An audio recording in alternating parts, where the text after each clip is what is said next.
The magic നോവലിലേക്ക് ഏവർക്കും സ്വാഗതം. Kamala ഗോവിന്ദൻ്റെ വാമം part 12. അമ്മാവനാണ്, ശരി തന്നെ.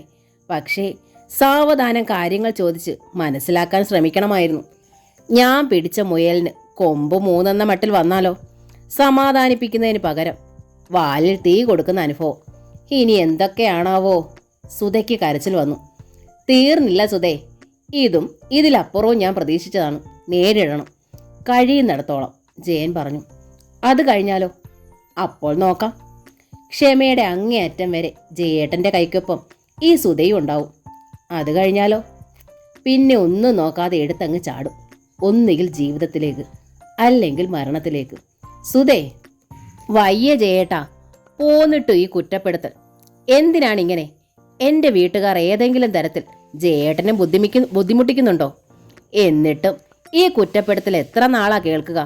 ഞാൻ കാരണമാ എല്ലാവർക്കും ബുദ്ധിമുട്ട്. ജയേട്ടൻ പോലും ഈ പോർക്കളത്തിൽ നിൽക്കുന്നത് ഞാൻ ഒറ്റയൊരുത്തി കാരണമല്ലേ? അല്ലെന്ന് തോന്നുന്നുണ്ടോ? ആരെങ്കിലും ഒരാൾ കാരണമാണ് എല്ലാ യുദ്ധങ്ങളും എന്ന് കരുതി ആരെങ്കിലും അറച്ചു നിൽക്കാറുണ്ടോ സുധേ? ഒരാൾക്ക് വേണ്ടിയാണെങ്കിലും പോരുതാം, പക്ഷേ ആ ഒരാളെങ്കിലും വേണം എന്നും. സുധ മിഴിച്ചു നിന്നു. ഒരു ചെറിയ തീപ്പൊരിയിൽ നിന്നാണ് ഒരു വൻ തീ ഉണ്ടാകുന്നത്. അതിൽ വീണ് എന്തെല്ലാം നശിക്കാം. എന്നാൽ കുറെ വെള്ളം കൊണ്ട വൻ തീ കെട്ടടങ്ങും. ഞാനും അത് പ്രതീക്ഷിക്കുന്നു. എൻ്റെ പ്രതീക്ഷയിൽ നീ എപ്പോഴും ഒപ്പം ഉണ്ടായിരിക്കണം. നീ പരാജയപ്പെടരുത്. എന്നെ പരാജയപ്പെടുത്തുകയും അരുത്. മനസ്സിലായോ? സുധ തലയാട്ടി മെല്ലെ കണ്ണും മുഖവും അമർത്തി തുടച്ചു. വ്യക്തമായൊരു തീരുമാനം ഉൾക്കൊണ്ടിട്ടെന്ന പോലെ. ദിവസങ്ങൾ നീങ്ങി. രാവും പകലും ഓടിപ്പോയി. എല്ലാ മരുന്നുകളും ശുശ്രൂഷകളും കഴിഞ്ഞു. സുധയുടെ വിശ്രമം തീർന്നു. ദിവസം ചെല്ലുന്തോറും ജയന് തൻ്റെ കണ്ണുകളെ വിശ്വസിക്കാൻ കഴിയുന്നില്ല. സുധ, തൻ്റെ പ്രിയപ്പെട്ട ഭാര്യ, അവൾ എത്ര സുന്ദരിയായിരിക്കുന്നു. പഴയതുപോലെ, ഒരുപക്ഷെ അന്ന് വിവാഹവേഷത്തിൽ കതിർ മണ്ഡപത്തിൽ എത്തി നിന്ന രൂപത്തേക്കാൾ മനോഹരം. വാരി പിടിച്ചവൻ ഉമ്മ വെച്ചു. അവൻ്റെ കണ്ണുകൾ നിറഞ്ഞുപോയി. 3 മാസം മുമ്പ് ഒരു പുലർച്ചയിൽ ദീനത നിറഞ്ഞ കണ്ണുകളും വിതുമ്പുന്ന മുഖവും എല്ല് പിടിച്ച ദേഹവും ഇത്തിരി ഉന്തിയ വയറുമായി ഒക്കത്ത അനുവിനെയും ചുമന്ന് അടുക്കളയിൽ നിന്ന് ഇറങ്ങി തൻ്റെ അടുത്തേക്ക് വന്ന് ഇഡലിയും ചട്നിയും വിളമ്പിയ രൂപം. ആ രൂപമാണോ ഈ സുന്ദരി? നമുക്കൊന്ന് ഭഗവതിയെ തൊഴാൻ പോണം, സുധ പറഞ്ഞു ഒരു ദിവസം. എന്തിന്? ജയൻ ചിരിയോടെ ചോദിച്ചു. ജയേട്ടൻ്റെ മനസ്സ് മാറിയാല്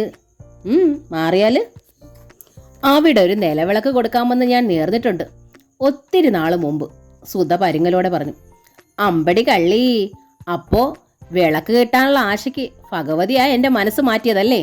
ജയൻ ചോദിച്ചു. സുധ ലജ്ജയോടെ മുഖം താഴ്ത്തി. ഈ നിൽപ്പിലും എത്ര സൗന്ദര്യം! സുധ ലജ്ജിക്കുമ്പോഴാണ് ഏറെ സുന്ദരിയെന്ന് ജയൻ ആദ്യമായി മനസ്സിലാക്കി. പിറ്റേന്ന് ജയൻ വരുമ്പോഴേക്കും സുധ ഒരുങ്ങി നിന്നിരുന്നു. അനുവിനെ ഒരുക്കി. അവർ മൂവരും സ്കൂട്ടറിൽ കയറിയിരുന്നു. അനുവിനെ ജയൻ മുമ്പിൽ നിർത്തി.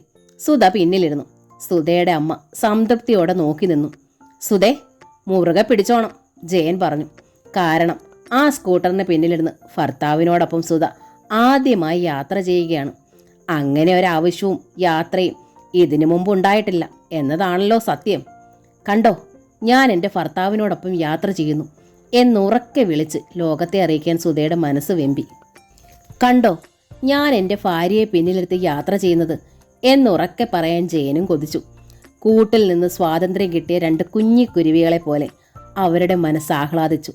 ടൗണിലെത്തി ഒരു കടയിൽ നിന്ന് സുധയ്ക്ക് ഇഷ്ടപ്പെട്ട ഒരു നിലവിളക്ക് വാങ്ങി.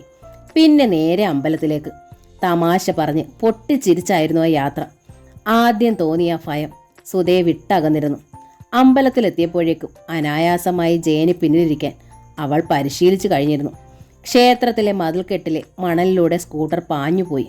ക്ഷേത്രനടയുടെ താഴെ നിർത്താനായിരുന്നു പ്ലാൻ. പക്ഷേ അതിനു മുമ്പ് ജയൻ വണ്ടി നിർത്തി. കാരണം മുമ്പിൽ ഭാരതി. അമ്മയുടെ കണ്ണിൽ നിന്ന് തീയാണ് പറക്കുന്നതെന്ന് ജയന് തോന്നി. സുധയ്ക്കും. ഭാരതി തറപ്പിച്ചു നോക്കി. വിശ്വസിക്കാൻ കഴിയുന്നില്ല. ജയനും സുധയും അനുവും. അവർ തന്നെയോ ഇത്? രോഗമൊക്കെ തീർന്നോ? കസവുള്ള പട്ടുസാരിയിൽ പൊതിഞ്ഞ കനക വിഗ്രഹം പോലെ അവൾ. റോസാപ്പൂവിൻ്റെ നിറം, തടിച്ചു കൊഴുത്ത് മുടിയിൽ ചൂടിയ മുല്ലപ്പൂവ്, കഴുത്തിലും കയ്യിലും ആഭരണങ്ങൾ. ഒന്നുകൂടി ഭാരതിയുടെ കണ്ണുകൾ പിടിച്ചെടുത്തു. സുധയുടെ കാലിൽ പുതിയ പാദസരങ്ങൾ.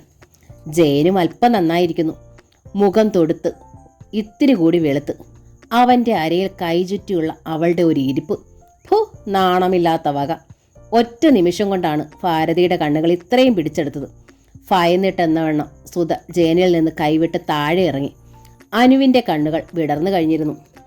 ഹായ് അച്ചമ്മേ. അനു സ്കൂട്ടറിൽ നിന്ന് ചാടി ഇറങ്ങി. അവൾ ഭാരതിയെ കെട്ടിപ്പിടിച്ചു. പക്ഷേ ഭാരതി അനങ്ങിയില്ല. അച്ചമ്മ അമ്പലത്തിൽ വന്നതാണല്ലേ? അനു ചോദിച്ചു. അല്ല, നരകത്തിലോട്ട് പോകാൻ വന്നതാ. ഭാരതി പറഞ്ഞത് ഇങ്ങനെയാണ്. 3 മാസത്തിനു ശേഷം ആദ്യമായി അനുവിനെ കണ്ടതാണ് ഭാരതി. പക്ഷേ അനുവിനെ എടുക്കാൻ ഭാരതിയുടെ കൈകൾ നീണ്ടില്ല. കണ്ണേ പൊന്നേ എന്ന് വിളിച്ച് താനും രാജി ഈ കുഞ്ഞിനെ 3 വയസ്സുവരെ വളർത്തിയില്ലേ, താലോലിച്ചില്ലേ? എന്നിട്ടോ 3 മാസമായി ആ കുഞ്ഞിനെയും കൊണ്ട് പോയിട്ട്. ഒന്ന് കാണാൻ എത്ര കൊതിച്ചു. രാജി എന്നും കുഞ്ഞിൻ്റെ കാര്യം പറഞ്ഞ് സങ്കടപ്പെടും.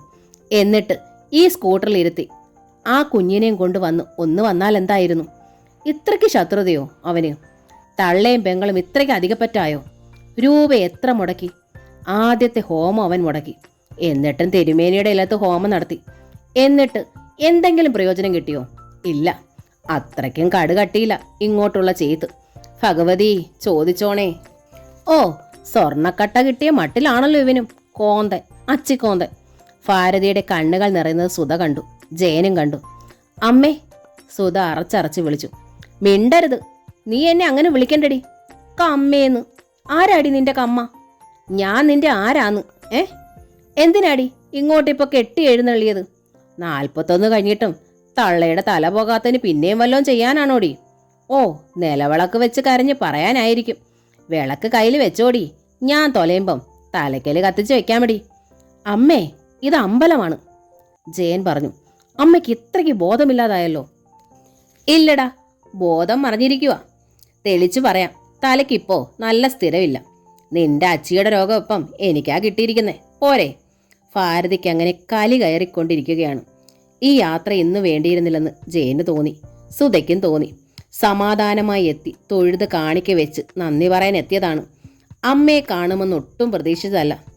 അങ്ങനെ ഒരു തയ്യാറെടുപ്പേ ഇല്ലായിരുന്നു താനും. നിന്റെ തള്ള ഇപ്പോഴും അവിടെ ഉണ്ടോടി? ഭാരതി ചോദിച്ചു.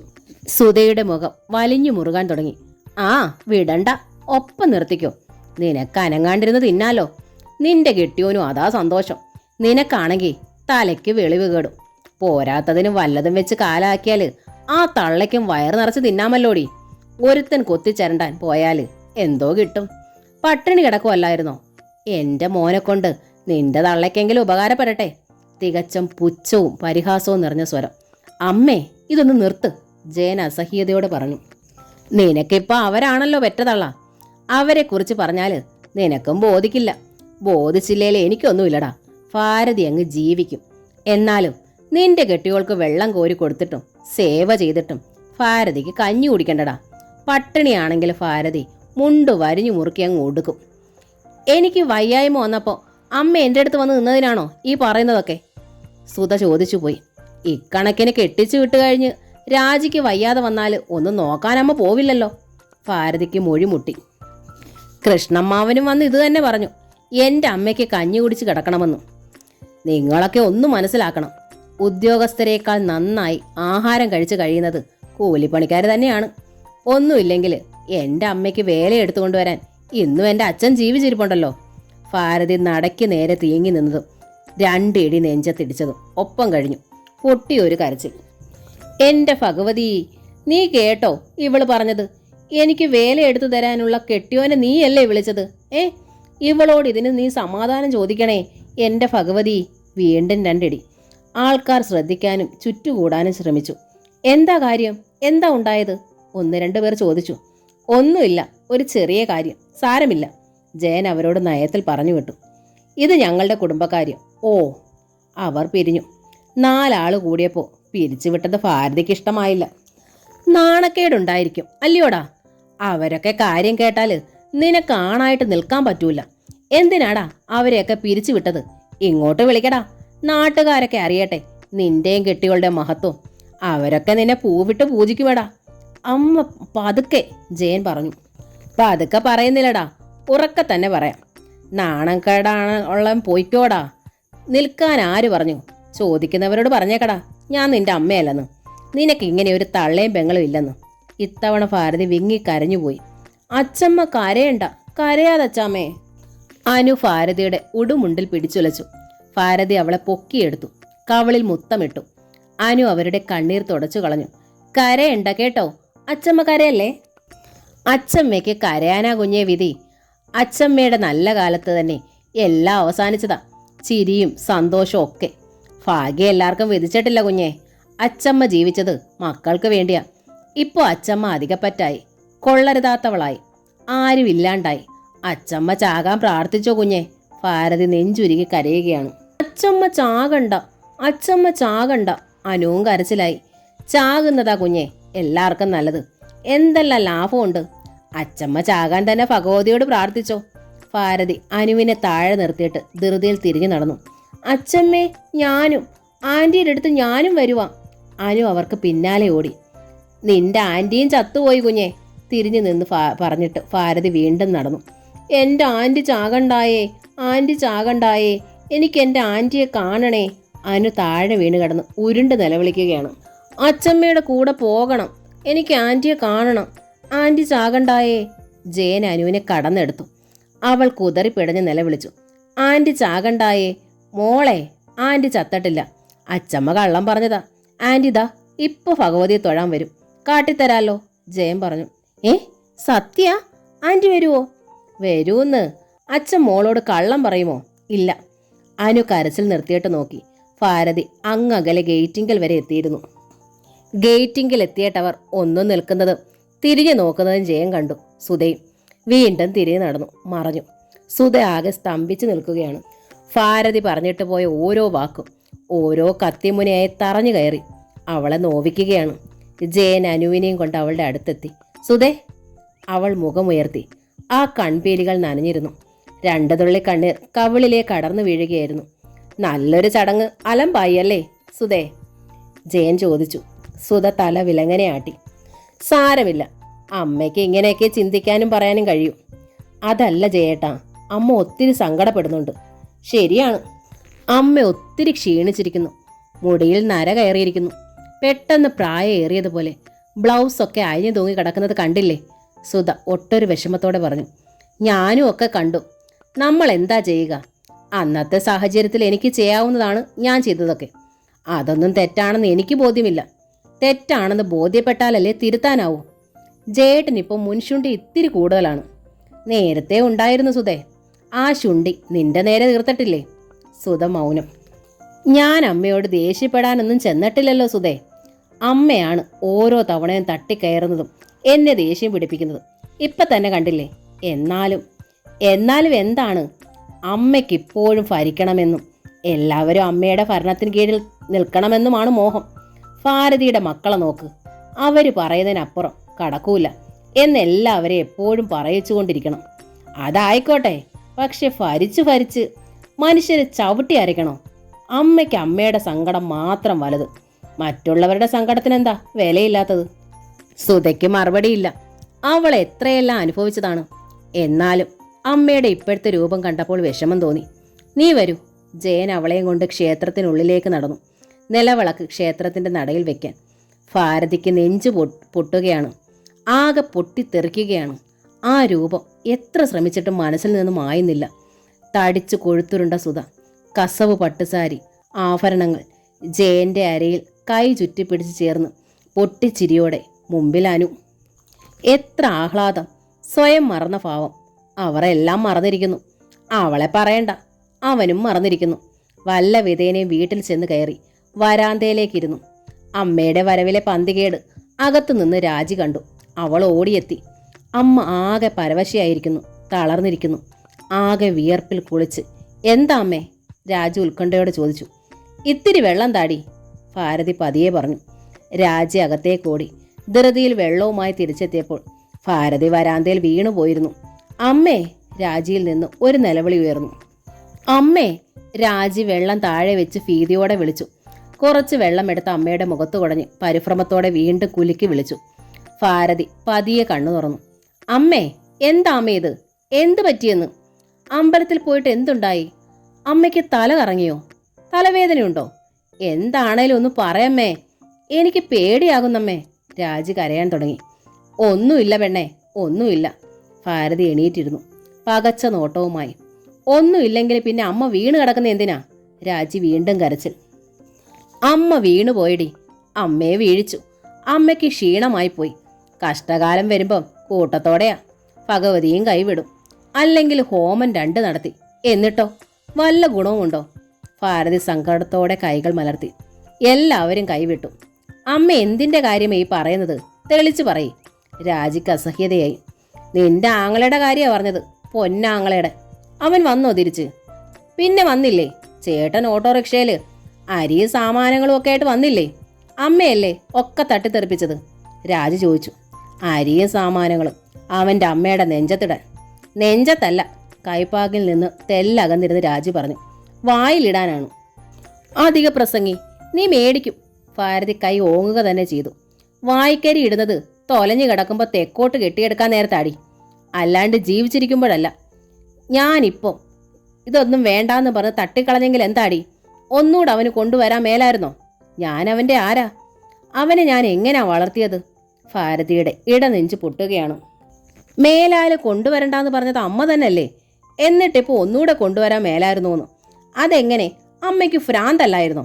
ചേട്ടൻ തന്ന കാശെങ്കിലും മേടിക്കാൻ മേലായിരുന്നോ? അതും തടഞ്ഞു. ചേട്ടനും വിഷമം കാണത്തില്ലേ? എന്തോന്ന് വിഷമം? അവനോ?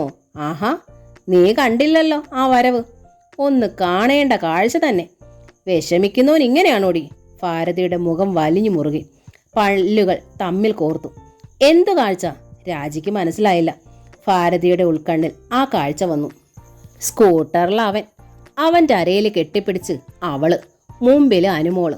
അമ്പടാ, അവളെ കാണണം. ഉള്ള ആഭരണം മുഴുവൻ ഇട്ടിട്ടുണ്ട്. നല്ല പട്ടിൻ്റെ തിളങ്ങുന്ന സാരി. ഒക്കെ പോട്ടെ, കാലേലോ പുത്തൻ പാദസരം. നല്ല കുഞ്ഞമ്മ പരവത്തിൽ ചിരിച്ച് സന്തോഷിച്ച് അവന് വിളിച്ചോണ്ടു. വിഷമമുള്ളവൻ അങ്ങനെയാണോടി? അവൻ തടിച്ചു നല്ല നന്നായിരിക്കുന്നു. വിഷമമുണ്ട് പോലും. അമ്മയ്ക്ക് തല ഇറക്കം വന്നതിൻ്റെ കാര്യം രാജിക്ക് പിടികിട്ടി. ചി, നാണമില്ലാത്ത വക. അരയിൽ കയ്യും ചുറ്റി മനുഷ്യര് കാണുമെന്ന വിചാരം വേണ്ട ഇവറ്റയ്ക്ക്. സ്കൂട്ടറിൽ കയറി എന്നെ കാണിക്കാൻ വന്നതല്ലേ? ഞാൻ ഭാരതിയാ. ഭാരതിയുടെ പട്ടി പോലും ഇതൊന്നും കണ്ടാൽ ഇളകത്തില്ല. ഞാനൊട്ട് ശ്രദ്ധിച്ചുമില്ല. ഭാരതി ഒന്ന് ഇളകിയിരുന്നു. എന്നിട്ട് ചേട്ടനും ചേച്ചി അമ്മയോട് മിണ്ടിയില്ലേ? രാജി ചോദിച്ചു. മിണ്ടി. എൻ്റെ ആങ്ങളാ അവളുടെ മാളിക വീട്ടിൽ ചെന്ന് അനാവശ്യങ്ങൾ പറഞ്ഞെന്നു. അവളും അവളുടെ അമ്മയും അവിടെ പായസം വെച്ചു തന്നെയാ കഴിഞ്ഞതെന്നു ഭാരതി പുച്ഛിച്ചു. ചേട്ടൻ എന്ത് പറഞ്ഞെന്ന് പറയേ? ആ കോന്തൻ എന്നാ പറയാനാ? അവൻ വാലയിൽ പെട്ടു പോയില്ലേ? അവൻ എന്നോട് പറഞ്ഞു, അമ്പലമാണിവിടം, ഒച്ചത്തിൽ സംസാരിക്കണ്ടെന്നു. പോരെ? ഒച്ചത്തിലോ? അമ്മ അവിടെ വഴക്കിട്ടോ? വഴക്കിടാനോ? ആരോട്? ഞാൻ അവനെ പണ്ടേ ഉപേക്ഷിച്ചതാ. പിന്നെ ഇപ്പൊ ആരോട് വഴക്കിടാൻ? ചേട്ടനും ചേച്ചി എന്നെക്കുറിച്ചൊന്നും പറഞ്ഞില്ലേ? അയ്യ, ഓ പിന്നെ. പുന്നാര പെങ്ങൾ പഞ്ചാമൃതം തന്നെയാണോ കഴിക്കുന്നത്? അതോ തൊട്ടുകൂട്ടാൻ പൊന്നുരുക്കി കൊണ്ടുവന്ന് തരണോന്ന് ചോദിച്ചു. അവനിപ്പം തള്ളയും പെങ്ങളും ശത്രുക്കളല്ലേ? അവളല്ലേ കനകം. കനകക്കട്ട കയ്യിലിരിക്കുമ്പോഴാ പെങ്ങളെക്കുറിച്ച് ചോദിക്കുന്നത്. അനുമോളെ ഒന്ന് കണ്ടിട്ട് എത്ര നാളായി? രാജിയുടെ കണ്ണ് നിറഞ്ഞു. അവരിതിലെ വരുമോ അമ്മേ? വരും. താലപ്പൊലിയും നിറവറയും വെച്ച് സ്വീകരിച്ചിരുത്താം. എനിക്ക് അനുവിനെ ഒന്ന് കാണണം. ചെല്ല് പൊയ്ക്കോ, പോയി കാണടി. പക്ഷേങ്കിൽ പിന്നെ അമ്മയുണ്ടെന്നും പറഞ്ഞ് പടിക്കകത്ത് പോരരുത്. നീ ഒരുത്തിയില്ലെങ്കിൽ എനിക്ക് വല്ല കാഞ്ഞിരക്കായും തിന്ന് ചാകാമടി. നീ മാത്ര ഇപ്പം തടസ്സം. ഭാരതി ചീറി. ഇതാ ഇപ്പം നന്നായത്. ഞാൻ എന്നാ ചെയ്തു? മൂക്കിൽ പല്ല് വരാറായില്ലേ? വല്ലവനും വന്ന് കൊണ്ടുപോയോ? ഭാരതി നിന്ന് വിറച്ചു. രാജിക്ക് ചിരി വന്നു. അതിപ്പോൾ എൻ്റെ കുറ്റമാണോ അമ്മേ? ഞാൻ ഒറ്റയ്ക്ക് വിചാരിച്ചാൽ നടക്കുന്ന കാര്യമാണോ? ആണ്ടേ, അങ്ങയിലെ ഷോഫയുടെ കാര്യം ഏതാണ്ട് അങ്ങ് ഉറച്ചു. നീ അറിഞ്ഞോ? രാജി വിഷമത്തോടെ മൂളി. അവളുടെ ആങ്ങളെയും കെട്ടിയോളും തന്നെ നടത്തുന്നത് അറിയാമോ? രാജി മിണ്ടിയില്ല. നിന്റെ ആങ്ങളെയും കെട്ടിയോളും എന്തിയേ? ആണ്ടെ പോയി സൂയിക്കുന്നു. സ്കൂട്ടറിൽ ചുറ്റുന്നു. പെങ്ങള് പുര നിറഞ്ഞ് നിന്നാലെന്നാ? തള്ള തൊലഞ്ഞാലെന്നാ? സുഖിക്കണം, അത് മതി എൻ്റെ മകന്. ഭാരതിക്ക് സഹിക്കുന്നില്ല. ഈ വയസ്സുകാലത്ത് ഞാൻ അവൾക്ക് വെച്ചു വിളമ്പി കൊടുത്തില്ല. പിന്നെ ഞാൻ അവൻ്റെ ആൺകൊച്ചിനെ കൊന്നു. പിന്നെ അവളെ ഞാനെങ്ങാൻ കൊന്നു കളഞ്ഞാലോന്നു. ശത്രുവല്ലേ ഞാൻ? ശത്രു? അമ്മ എന്തിനാ അന്ന് ചേച്ചിയുടെ ദേഹത്ത് മണ്ണെണ്ണ ഒഴിച്ചത്? രാജി ചോദിച്ചു. അപ്പോഴത്തെ ദേഷ്യത്തിന് ഒഴിച്ചു എന്ന് വെച്ച് ഭാരതി ശബ്ദം കുറച്ചു. ഒഴിച്ചേച്ച അപ്പോഴത്തെ ദേഷ്യത്തിന് തീയും കൂടെ കൊളുത്തിയിരുന്നെങ്കിലോ? കഴിവറടാ മോളെ, ഞാൻ എങ്ങനെ ചെയ്യൂടി? ആർക്കറിയാം, ചിലപ്പോൾ അമ്മയ്ക്ക് ഭ്രാന്തല്ലേ. ഒക്കെ ചേട്ടൻ കണ്ടോണ്ട് നിൽക്കുമായിരുന്നു. അന്ന് മുതലാ ചേട്ടൻ ഈ മാറ്റം. അത് കഴിഞ്ഞിട്ട് അമ്മയ്ക്ക് എന്നും ഭ്രാന്തല്ലേ. ചേട്ടൻ പിന്നെ പറയാണ്ടിരിക്കുമോ? എത്രയായാലും ചേട്ടന്റെ ഭാര്യയല്ലേ. നിനക്കും അവള് കൂടോത്രം തന്നോ? നീ എന്നെ വിസ്തരിക്കാൻ വന്നിരിക്കുന്നോ? ഭാരതിക്ക് കലി കയറി. ആങ്ങളെയും നാത്തൂനും തേനാണെങ്കിൽ ചെല്ലടി അങ്ങോട്ട്. ഭാരതി ഓർത്ത് ഒരുത്തി ഇവിടെ കിടക്കണ്ട, ചെല്ല്. അവളുടെ അമ്മ വീട്ടിലേക്ക് പോയി കാണും. ഇനിയിപ്പം ഒരു വേലക്കാരിയുടെ ആവശ്യം കാണും, ചെല്ല്. ചെന്ന് വെച്ച് വിളമ്പി രാജ്ഞിക്ക് കൊടുക്കും. നിനക്കും കഴിക്കാം ബാക്കിയുണ്ടെങ്കിൽ. രാജി മിണ്ടിയില്ല. അവൾക്കും വല്ലാത്ത സങ്കടം വന്നു. അമ്പലം വരെ വന്നിട്ട് അവർ ഇങ്ങോട്ടൊന്നും വന്നില്ലല്ലോ. ഇങ്ങനെ ഒരു പെങ്ങളെക്കുറിച്ച് ഓർത്തില്ലല്ലോ. അമ്മ പറഞ്ഞെന്ന് വെച്ച് ചേട്ടൻ ഇത് കണക്കാക്കാമോ? അമ്മയുടെ സ്വഭാവം അറിയാവുന്നതല്ലേ. ഒരു മുന്നറിയിപ്പും ഇല്ലാതെ വീട് വാടകയ്ക്കെടുത്ത് മുറിയിലെ സാമഗ്രികളെല്ലാം പെറുക്കി കൂട്ടിപ്പോയി. ഒരക്ഷരം മിണ്ടാതെ. നീ വാടി എൻ്റെ വീട്ടിലേക്കെന്ന് ബലമായി തൻ്റെ കയ്യിൽമേൽ പിടിച്ചാൽ താൻ ചെല്ലാതിരിക്കുമോ? അല്ലെങ്കിൽ തന്നെ അമ്മയും തനിച്ചാക്കി ചേട്ടൻ വേറെ പോയത് ശരിയായോ? എന്തൊക്കെ പ്രശ്നമുണ്ടെങ്കിലും കേട്ടപ്പോൾ പലരും മൂക്കത്ത് വിരൽ വെക്കുന്നത് താൻ തന്നെ കണ്ടിട്ടുണ്ട്. ജയൻ അങ്ങനെ ചെയ്തോ? അവനെയും രാജിയും ഭാരതിയെ എങ്ങനെ വളർത്തിയതാ? ഈ കാട്ടിയത് ഒട്ടും നെറിയല്ല. ശരിയല്ലേ, കൂലിപ്പണിക്ക് വരെ പോയിട്ടുണ്ട് തൻ്റെ അമ്മ. ഒപ്പം പറമ്പിലും പണി ചെയ്തു. അതിനിടയ്ക്ക് തനിക്കും ചേട്ടനും വേണ്ടുന്നതെല്ലാം ഒരുക്കി തന്നു. തന്നേക്കാൾ ചേട്ടനോടാണ് എന്നും സ്നേഹവും. അവനാണാ. നാളെ അവൻ തന്നിട്ട് വേണം വയറ് നിറയാൻ, അമ്മ പറയും. ആ കരുതൽ, ആ സ്നേഹം എന്നും ഉണ്ടായിരുന്നു. ചേച്ചിയോട് അമ്മയ്ക്ക് ഇത്തിരി ദേഷ്യം ഉണ്ടായിരുന്നു എന്നത് സത്യം. സ്ത്രീധനം തന്നില്ലെന്നോ പോട്ടതെ. സ്വർണത്തിന്റെ കൂടെ പൊലിപ്പിക്കാൻ മുക്കുപണ്ട് അണിഞ്ഞ് കല്യാണത്തിന് വേഷം കെട്ടിയത് എന്തിന്? നിന്നെ കെട്ടിച്ച് ഒരുത്തനെ ഏൽപ്പിച്ചിട്ടേ ഞാൻ കെട്ടുന്നുള്ളൂ. ആദ്യമൊക്കെ ചേട്ടൻ പറയുമായിരുന്നു. ആ, അവള് നിന്നേക്കാൾ 5-8 വയസ്സിന് ഇളയതാ. നിന്റേത് കഴിഞ്ഞിട്ട് മതി അവളുടെ നടത്താൻ, അമ്മ പറഞ്ഞു. ചേട്ടനത് സമ്മതവുമായിരുന്നു. പക്ഷേ നടന്നത് അതൊന്നുമല്ല. അമ്മയ്ക്കതിൻ്റെ നിരാശയുണ്ട്. തൻ്റേത് നടക്കാത്തതിൻ്റെ സങ്കടമുണ്ട്. രഘുചേട്ടനും സൗദ ചേച്ചിയും കൂടെ ശോഭയുടെ വിവാഹം ഉറപ്പിച്ചിരിക്കുന്നത്. അവിടെ തന്നെ ബാങ്കിൽ ജോലിയുള്ള ഒരു മിടുമിടുക്കൻ ചെറുക്കൻ. കല്യാണം കഴിഞ്ഞ് അവരും അവിടെ തന്നെ താമസമാക്കും. ശോഭയ്ക്ക് തൻ്റെ പ്രായമാണ്. അയൽക്കാർ ചോദിക്കാൻ തുടങ്ങിയിരിക്കുന്നു.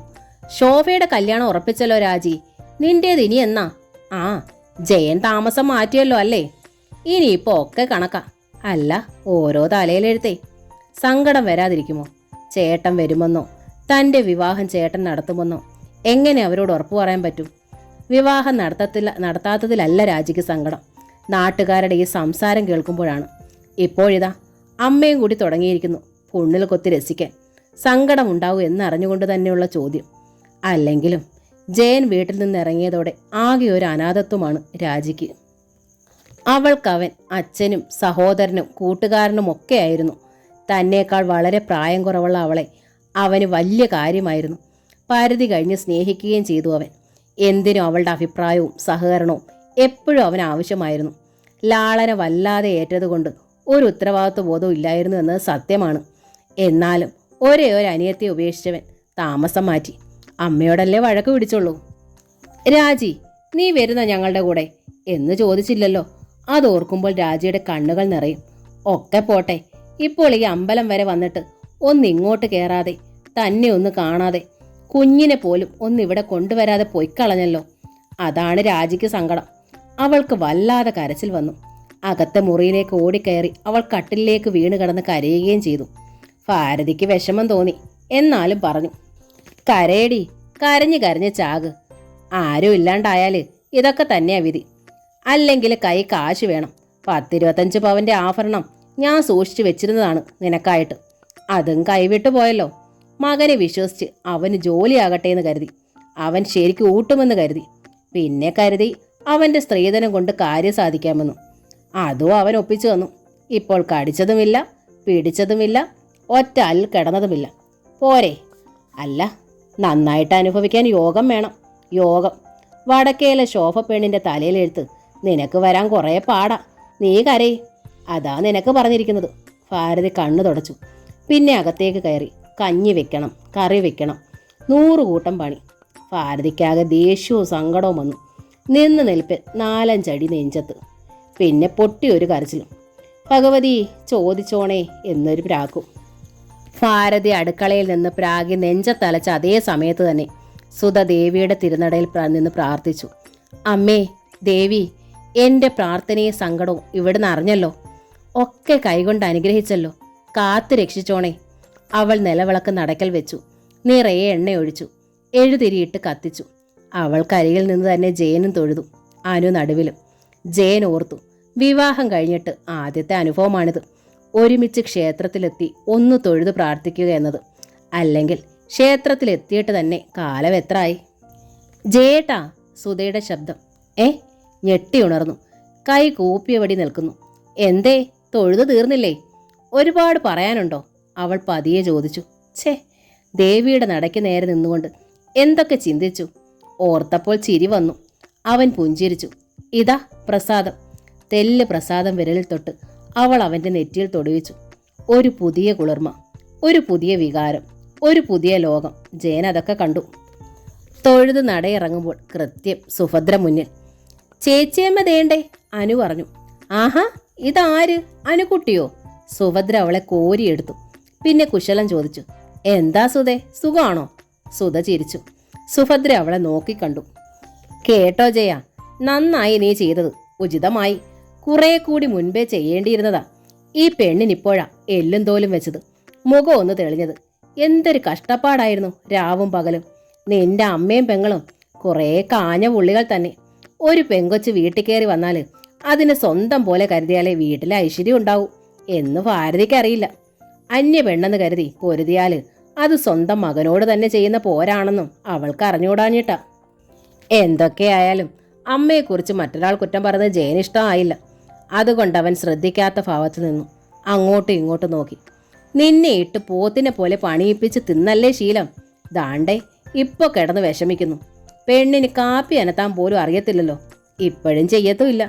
അവള് പഴയ പോലെ കൂട്ടുകാരുടെ വീട് തോറും നിരക്കോ അല്ലയോ? അല്ലെങ്കിൽ കയറിക്കിടന്നുറങ്ങും. പണിയൊക്കെ ഭാരതി തന്നെ ഈ വയസ്സുകാലത്ത്. ഓർത്താ കഷ്ടമാ.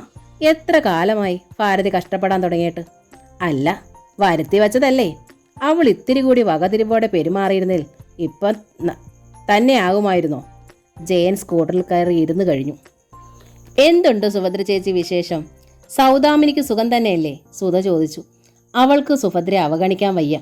തെല്ല് മനസമാധാനം നൽകിയിരുന്ന ആളാണ്. അത് വേണ്ടിയിരുന്നപ്പോൾ തന്നെ എങ്ങനെ അവഗണിച്ചു പോകും? സുഖം തന്നെ. പിന്നെ ഇപ്പം ക്ഷീണമൊക്കെ കാണുമല്ലോ. ഒരു പണിക്കാരി പെണ്ണിനെ നിർത്താൻ ഞാൻ പറഞ്ഞു. ഇപ്പം കിട്ടിക്കാണും. ഈടെ വന്നിട്ടുണ്ടായിരുന്നു. ശോഭയുടെ വിവാഹ നിശ്ചയമല്ലായിരുന്നോ? ശോഭയുടെ വിവാഹമായോ? സുധ ചോദിച്ചു. ഉവ്വ്, ഈ മാസം അവസാനം തന്നെ നടത്തും. രഘുവിൻ്റെ ഓഫീസിൽ തന്നെ പണി. എല്ലാവരും കൂടി ഇനി അവിടെ തന്നെ താമസമാക്കും.